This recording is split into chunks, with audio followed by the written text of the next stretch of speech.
Nah, Assalamualaikum warahmatullahi wabarakatuh. Waalaikumsalam warahmatullahi wabarakatuh. Alhamdulillah, pada sore hari ini kita dipertemukan kembali oleh Allah SWT untuk melanjutkan pengajian kita. Adapun daripada itu, saudara-saudara yang terhormat, saudara yang hadir di kita sore ini, mari kita membaca Fatihah dulu kepada Nabi dan kepada guru kita. Ila hadatin Nabi Muhammad Mustafa sallallahu alaihi wasallam wa ala alihi wa sahbihi wa zurriyyatihi ajma'in. Wa khususan ila arba'ati a'immatina mujtahidin wa ila hadatin Syekh Abdul Qadir Inna salati lillahi wa fatihah. Bismillahirrahmanirrahim. Ya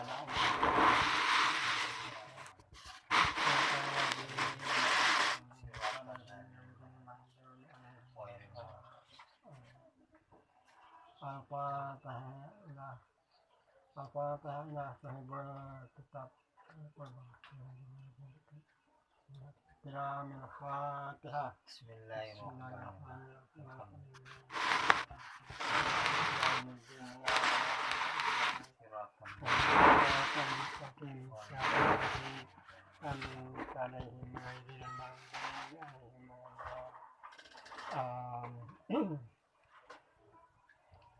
Kita sholawat dulu. Bismillahirrahmanirrahim. Allahumma sholli ala nuril anwar wa sirril asrar wa tiryatil aghyar wa miftahil babil yasar sayyidina Muhammadin al-Mukhtar wa alihi al-athhar wa sahbihi al-akhyar madadana minallahi wa ifdali. Allahumma sholli ala nuril anwar wa sirril asrar wa tiryatil aghyar wa miftahil babil yasar sayyidina Muhammadin al-Mukhtar wa alihi al-athhar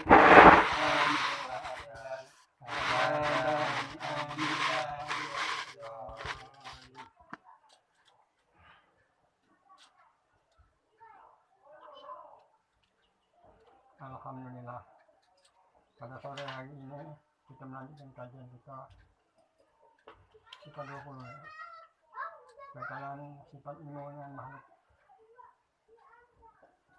Bismillahirrahmanirrahim. Alhamdulillahirabbil alamin. Wassalatu wassalamu ala asyrofil anbiya. Bismillahirrahmanirrahim. Alhamdulillahirabbil alamin. Wassalatu wassalamu ala asyrofil anbiya wal mursalin wa ala alihi wa sahbihi ajma'in. Wa aqibatu lil muttaqin. Wala haula wala quwwata illa billah. Subhanaka la ilma lana illa ma 'allamtana innaka antal alimul hakim. Amma ba'du.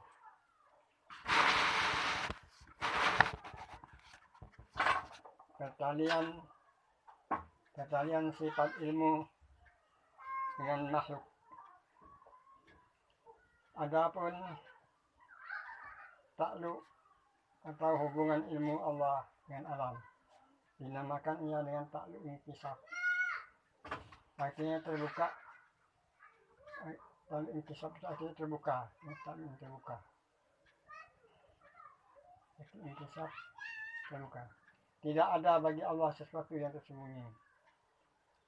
Semuanya terbuka, tidak terlindung dan tidak terhijab. Allah mengetahui sejak dari azal sebelum alam dinyatakan. Dalam istilah tauhid dinamakan tanjil qadim. Ini sebelum alam terjadi Allah telah mengetahuinya. Dan dalam istilah tauhid tanjil qadim kan sebelum alam yang terjadi tadi ketahui oleh Allah, sudah diketahui dengan ilmunya. Itu inkisab maksudnya. Maksud inkisab itu kan bagi Allah itu kan terbuka, tidak ada yang tersembunyi. Ya. Untuk mendekatkan pengetahuan dan pengertian, kami misalkan umpama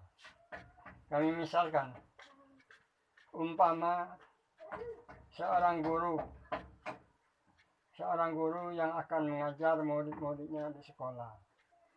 Sebelum ia memberikan pelajaran, sebelum ia menuliskan di papan tulis, sebelum itu sudah lebih dahulu diketahuinya segala yang akan diajarkannya itu sudah berada dalam ilmunya. Maka yang ditulisnya hanya merupakan bukti saja atas pengetahuan si guru itu.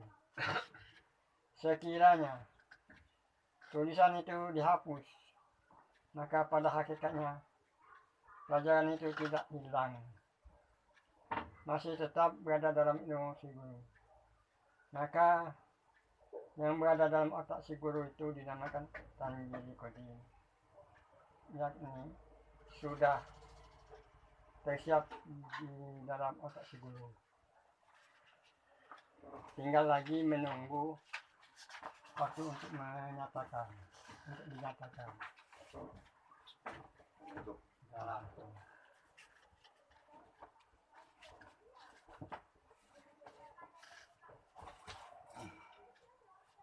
dinyatakan. Halaman 67.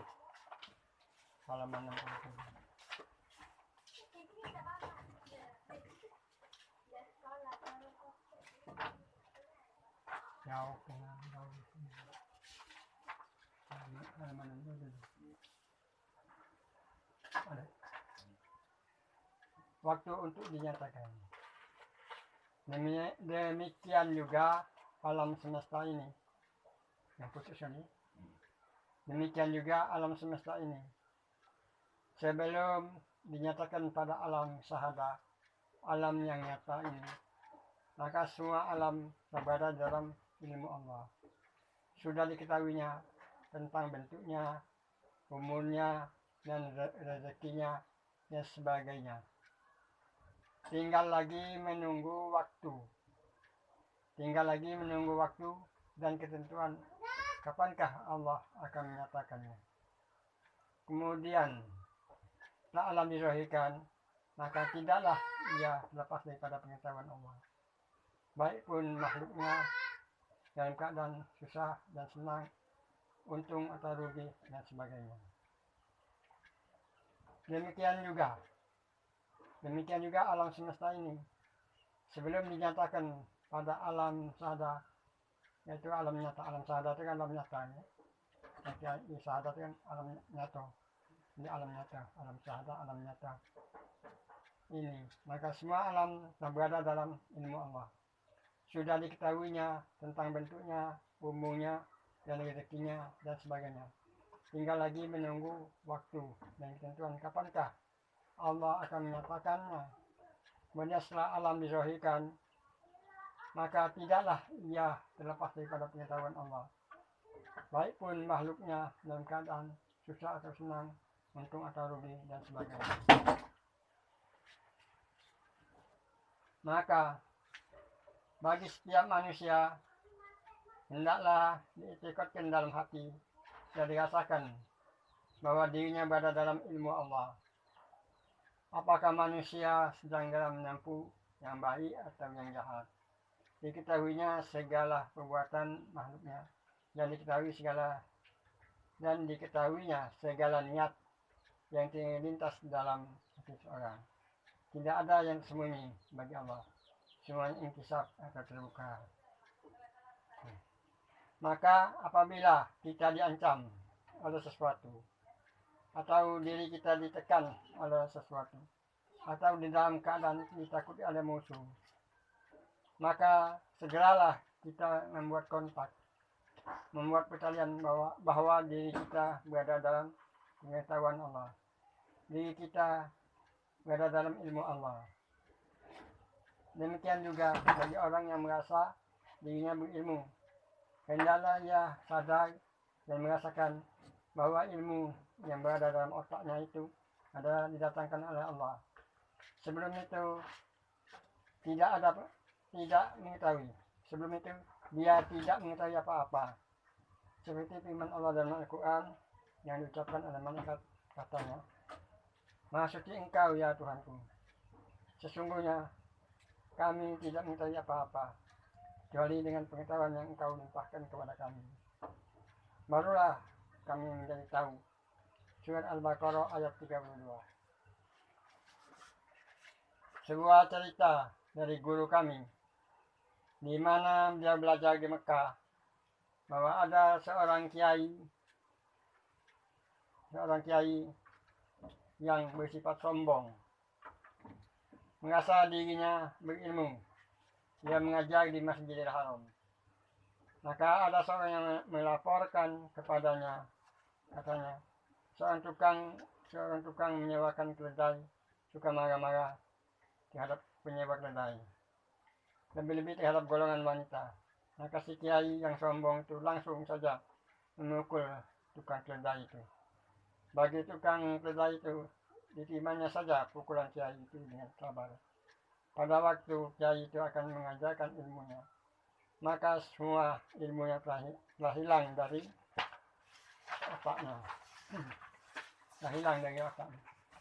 Hingga tidak jadi ia mengajar. Kemudian kiai itu merasa sadar atas perbuatan dirinya terhadap tukang keledai. Lalu dia meminta maaf kepada tukang keledai. Tetapi tukang keledai itu mengatakan kepada kiai bahwa kiai tidak bersalah kepadanya, hanya bersalah kepada yang menjadikan dirinya, ialah Allah. Dia mengetahui segala makhluknya. Kata kiai, bagaimana aku minta maaf kepada Allah? Yang penting tolonglah aku agar ilmuku kembali secara biasa. Kata tukang keledai, kalau kiai ingin memakan anak cicak yang ada di tanganku ini, mudah-mudahan Allah akan mengembalikan ilmumu. Insya Allah akan kembali secara biasa. Kemudian dengan tidak sabar lagi, kiai itu langsung saja memakan anak cicak itu.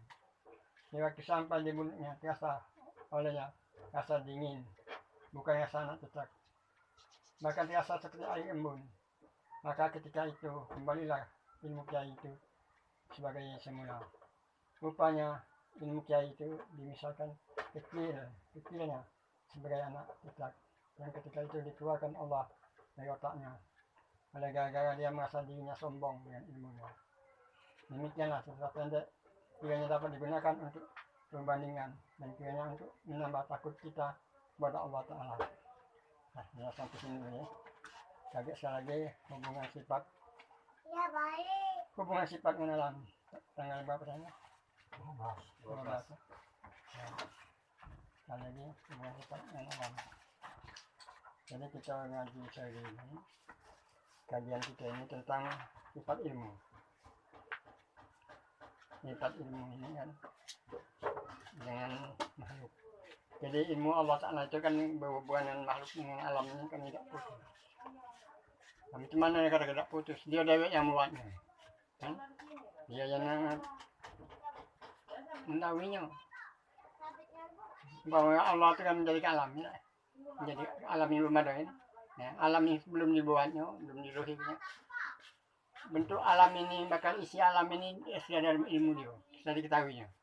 Kita diumpama seperti guru nak ngajar si murid tadi kan, ilmu si guru tadi sudah ada sebelum dia ngajarin ngajar. Setelah ditulisnya kan di papan tulisnya 1 tambah 1 ya, 1 2 tambah 2 terus itu sampai terus. Jadi ilmu si guru tadi kan setelah ditulisnya di papan buku itu baru nampak. Tapi walaupun sudah ditulisnya di papan buku, ilmu guru itu tidak hilang. Tidak hilang. Nah, itu maksudnya Allah itu kan tetap mengetahui walaupun alam ini sudah dibuatnya. Apapun yang ada di dalam alam ini, kejadian-kejadian peristiwa apapun, itu tidak hilang dari pengetahuan Allah. Nah, kita ini lupa seolah-olah Allah tidak tahu menahu lagi. Nah ini aku dewek yang gerak, aku dewek yang dengar. Nah ini belarinya, nih timbulnya. Karena tentang Tuhan tidak tahu lagi. Sudah dibuat sudah. Karena jadinya itu kan ada hubungan. Pada kita ini masih tetap ada dalam pengetahuan Allah, tetap ada dalam pengetahuan Allah. Nah, itulah yang dinamakan tanjid qadim. Dan sebelum alam, jadi Allah Tuhan mintanya. Nah, jadi masih tetap dicari Allah, walaupun kita tidak rohi, sebelum rohinya kita pasti dalam pengetahuan Allah. Kita sudah rohinya, apapun yang kita alami, kita rasakan, itu tetap diketahuinya. Mungkin akan masanya akan datang, bagi apa tetap diketahui, bakal macam ini, kayak ini kita kan awal tetap tahu, kita tidak tahu. Paham? Nih, nah, itu maksud takluk inkisab. Bagi takluk inkisab itu kan Allah Taala itu ilmunya tidak tertutup, tidak terhalang oleh suatu alam yang seperti kejadian. Apapun yang terjadi itu sudah dalam Allah. Nanti tinggal waktu nemunya kan. Macam. Nah tadinya kan kita tidak bercak kumpul di sini ya. Nah sekarang datang waktunya tepat waktu energinya kumpul gitu. Nah kita berkumpulin tetap kita oleh Allah. Nah jadi kita tetap dalam pengawasan Allah. Itu mengkawang kalau jangan coba-coba cocok kalau dia mama ini mengurai pelajaran ini nyeblos mulut ngomong naso dia. Itu Allah itu pengawas. Sebab macam ini, macam aku ngomong abu ngomong nanti bukan abu ini. Tidak, ilmu dari Allah. Nampak pada otak si abu ini. Abu ini macam ngomong, nyampe kamu tu nih. Kalau kamu nyaut, salam ini di hati ada sak, kelat, mantap. Nah, cocok. Ini benar. Kalau nomor satu, pandangan abu gitu ya. Kapan abu? Keluar nih bang. Tahu aku tidak pernah sekolah, tidak pernah masuk madrasah. Tidak tahu bahwa ilmu ini katanya dari Allah. Dia tidak tahu. Itulah bakal tidak baik ya. Ada setan. Itulah ada setan juga. Nah Allah tetap tahu. Allah ini tetap akan disesatkan. Ya. Karena Allah tidak kasihan, tidak sayang. Tutup. Jadi was-was di dalam hatinya tidak diusir oleh Tuhan. Dan kalau diusir kan datang hidayat, hati terbuka, tenang, berisi hidayah, hidayat, taufik, ilham, kasih sio. Kalau tidak itu kan taufik, hidayat, iman, Islam, tauhid, ada jahat.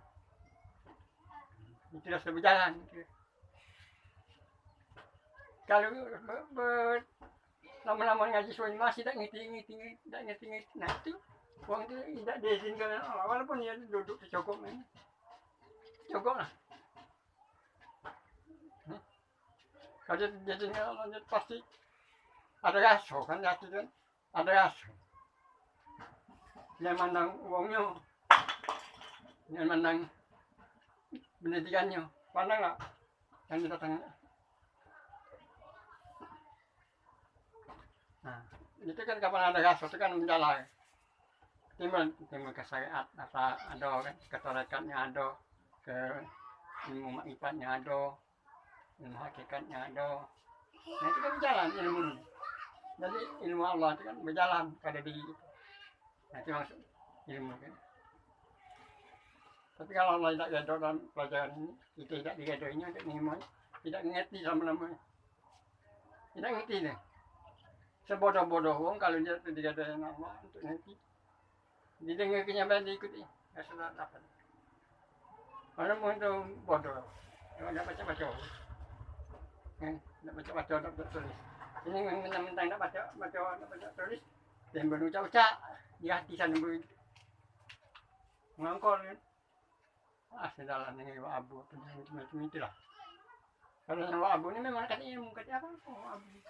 Tapi yang bukan keadaan Allah itu pada diri kita. Kalau Allah itu ada kita mengerti. Itu mengapa Allah itu tidak lepas, tidak apapun yang terjadi pada diri kita, sampai kita terasa tekan umpama ada sesuatu kan, umpama nak takut orang, nak bacanya itu apa pun, tapi kita rasakan dalam kita bawa kita dalam keadaan dalam pengawasan Allah, dalam ilmu Allah. Soalnya itu kan lepas apa yang kita rasakan yang takut, rasa kesulitan yang kita rasakan itu kembali kepada Allah. Amin. Jadi ilmu itu kan itu yang makhluk ini kan tidak lepas, karena kita ini kan tidak ngerti tentang ilmu. Kapan berilmu saya macam-macam ya. Nah ilmu batinan lah, nah ilmu kehebatan lah, nah ilmu datang rezeki lah ya. Nah macam-macam itu. Jadi kalau kita kembalikan kepada Allah, ilmu itu Allah yang punya. Nah datangnya ilmu ini kan ilmu termasuk ilmu hakikat, makrifat. Kalau tidak dibuka ke walaupun dia mungkin tidak dibuka ke Allah, walaupun diurai ke ini tidak ngerti. Tapi kalau dibuka ke Allah, kalau ngomong-ngomong ini kan ngobrol namanya kan, bukan ceramah kan. Kalau ini ngomong kan, ngobrol. Nah, ngerti. Sebab yang dia ngomong ni ilmu. Bukan ceramah, kan ceramah namanya ilmu kan. Kalau ngobrol macam ini buka ilmu. Itu pengajaran. Maka yang masuk takluk hikmah, takluk inkisab yang kita terbuka. Jadi kapan kita ngerti ini segala ilmu apa baik orang tu pakai dah terbuka kan. Kebatinan apalah, jin apalah dipakainya, tertutup bagi dia. Dia pacak dia nak nembus sini. Kena orang langsung berhubung dengan zat Allah. Orang lain itu berhubungan setan iblis kan Allah tu yang mengendalikannya. Nah, kalau kita berhubung ke setan iblis pada jin kalau apa itu kan sedikit. Kapan saya kena kapi kan? Kapi depannya mana? Nah itu. Ngapa kita? Kapan yang ngaji ini dapat? Mesti kita kembali kepada Allah. Kita tidak lepas daripada. Kotoran ini apa dah? Dari pantauan Allah ini kita. Ini sebagai pantauan. Itu hubungan ilmu dan makhluk. Jadi seluruh makhluk alam semesta ini tidak lepas dari pengaruh. Nah kalau orang apa tu kodaya itu kan tidak lepas ya. Timbul aku dewek nengok, aku dewek nengai, aku dewek yang gerak, timbul otak aku dewek yang kena aku belajar ini. Sarjana apa ni aku kalau kan. Nah, dia tak tahu bahawa ilmu itu kan tidak lepas dari kontrol Allah. Nah inilah kita termasuk terhijab. Kalau bagi Allah terbuka, yang bagi kita terhijab, masa diri kita tadi. Jadi kali ini kita sampai di sini. Tapi contoh-contoh tadi sudah diuraikan loh. Caranya kita nyambung sifat Allah dengan alam, sifat hayat dengan alam. Itu lagi. Jadi kita baca sedikit ya sifat hayat dengan alam. Bahwa sifat hayat pada hakikatnya tidak ada baginya takluk terhadap alam. Sifat hayat tidak takluk dengan sesuatu dan tidak ia menuntut akan pekerjaan lebih daripada berdiri ia pada zatnya. Sifat hayat adalah sifat Allah yang qadim, yang berdiri pada zatnya yang qadim, yang mengesahkan akan segala sifat yang berdiri dengan dia. Seperti Allah bersifat alim, bersifat sama, bersifat sami, bersifat basir, dan bersifat mutakallimin. Bersifat sifat tersebut namanya semuanya berada pada satu zat, yaitu Allah yang hidup.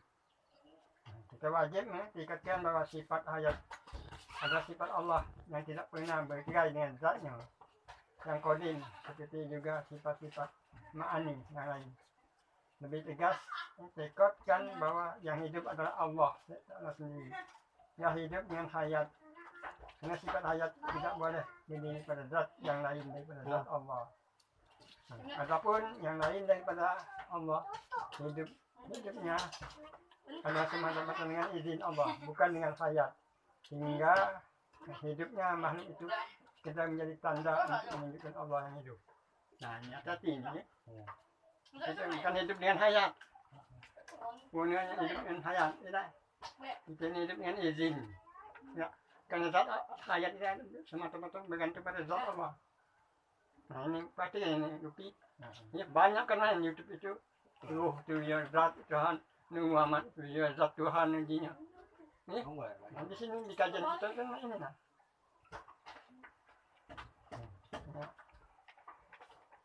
Yang di bawah. Kita wajib mengikatkan bahwa sifat hayat adalah sifat Allah yang tidak pernah bercerai dengan zatnya yang kodim seperti sifat ma'ani yang lain. Sifat hayat itu kan tidak pernah bercerai dengan zat Tuhan. Itu kan sifat ma'ani kan 7 kodrat, irodat, ilmu, hayat, asal kalam. 7 sifat ini tidak pernah bercerai pada zat Tuhan. Tidak wajib itu. Dengan 7 sifat ini jadi dia benar bergantung pada hayat kodrat, irodat, ilmu. Ya, bergantung pada hayat. Sama basal kalam bergantung dengan hayat. Nah ini ada pada zat Allah. Kalau kita hidup hayat itu ada pada diri kita, biar sifat ini ada pada diri kita. Ada orang ajarnya ini nih. Engkau jelaskan ini pelajaran kita ini katakan jelas kembali kepada Allah. Itu sifat ma'ani. Kalau pada kita ini kagak baru gimana yakinnya hidup makhluk dengan izin Allah dan satunya pun dan matinya pun dengan izin Allah. Nah apalagi kita cari ruh itu balik ke mana? Tidak ada yang mengatur ruh itu Tuhan, ada yang mengatur napas itu Tuhan segala macam itu. Nah itu kan terbelengah kita itu kan terbelengah. Yang nyampe ke mana itu? Paham? Kalau pelajaran kita ini kan uang masalah bodoh lah uang. Tidak, bodoh lah. Ini kasih banyak yang lagi. Ini kasih yang lagi. Yang maconya kita kasih. Alhamdulillah syukur kamu masih terakhir kali untuk masih nemu kajian kitab ini Yupi. Berapa kali kita nemu kajian itu? Siapa mau kata lagi? Coba cari kalau ada orang macam ini. Ya. Dengan pelajari. Kalau memang ada yang macam ini, kalau kata lagi pelajarinya kita sama kita baik. Kalau ada orang lebih macamnya lebih dari kita ini, coba dengar ke sampai mana. Dan nanti ini kita akhirnya ucapan wabillahi taufiq wal hidayah wallahu a'lam bishawab. Mari kita sama-sama membaca surat Fatihah. Bismillahirrahmanirrahim. Alhamdulillah. Ar-Rahmanir-Rahim. Maliki yaumiddin. Iyyaka na'budu wa iyyaka nasta'in. Ihdinas siratal mustaqim. Siratal ladzina an'amta 'alaihim ghairil maghdubi 'alaihim waladdallin. Untuk sekali lagi kalau kita banyak ke Allah dan diketmukan lagi kita lanjut lagi bukan sifat hayat karena sifat hayat ini sifat yang paling penting yang pokok. Kalau kita kena ngamal ke hayat itu sama dengan kita ngamal hayat itu Allah la ilaha illallah wal hayyul qayyum karena dia sifat pokok ini seluruh undang sifat tergantung di hayat. Nah kalau untuk mati hayatnya kata lagi ada pacat dah mana nanti namanya itu lagi ibarat untuk lima antara mbak saya tegang ke mencot ke dindingnya waktu di kecil mencot kan waktu ini kan mati kan lagi kan sinar dinding kali lagi namanya kita ini pada diri kita ini kan masing-masing. Oh ya, dan masih ini kontrak sudah habis kontrak kan nah wujud itu nanti sekali mudah-mudahan kita bukakan Allah dan mendapat petunjuk dan bimbingan yang sambil kita tersimpang karena di masa-masa akhir ini banyak yang menggunakan sifat 20 banyak yang nyampe tapi tidak sama dengan kajian kita. Nanti ini kita Bismillahirrahmanirrahim. Alhamdulillahirrahmanirrahim. Wassalatu wassalamu ala asyrofil anbiya'i wal mursalin وعلى آله وصحبه أجمعين. اللهم اسقنا بالإيمان واسقنا بالإسلام واسقنا بالتوحيد واسقنا بالمعرفة واسقنا بالاعتقاد وسقنا على دين سيدنا محمد صلى الله عليه وسلم إلى الدنيا إلى الآخرة وصل وسلم على جميع الأنبياء والمرسلين وأقام السلام عليكم ورحمة الله وبركاته. Waalaikumsalam.